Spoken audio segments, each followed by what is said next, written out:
देवाचे उतर ह्या नियाळ माळांत तुमकां सगल्यांक मोगाचो आनी कुरपेचो येवकार.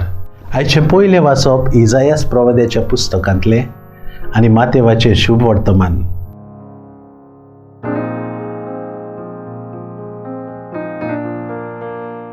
एकलोय इबाळलोलो स्वर्गार आसत्या तुमच्या बापाक नाका. मातेवाचे शुभ वर्तमान 18-14 ओळींत.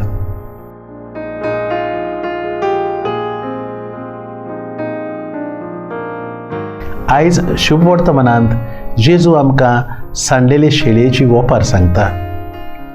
त्या काळार गोवळी दीस सोमतोच सांजेचे आपल्या शेळयांक मेजताले, कारण चुकोन केन्नाय एक शेळी सांडली जाल्यार ती शेळी पिशी कशी जाताली हें चिंतून गोवळ्याकूय हुस्को दिसतालो आनी ताच्या काळजाक दूख जातालें.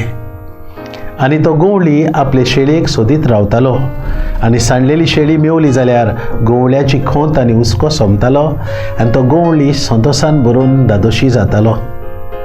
हे वोपारी वरवीं जेजू आमकां सांगूंक सोदता की जेजू आमचो धोनी आनी देव.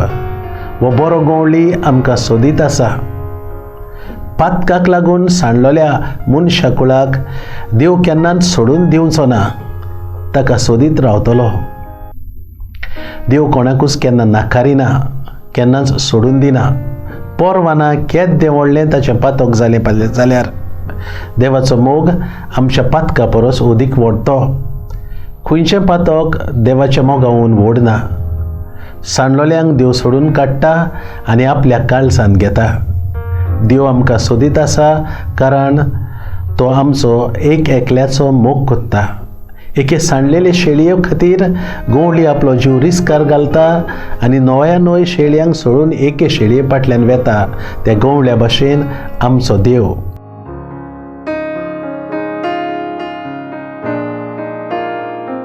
देवा आमच्या मोगाळ बापा, तुजें उतर मानून घेवंक तुजी कृपा आमकां दी. सोम्या जेजू क्रिस्ता, बापाची खोशी करूंक आमकां शिकय. पवित्र आत्म्या, जा तूं आमचो आलाशिरो आनी गोठाय. आमेन.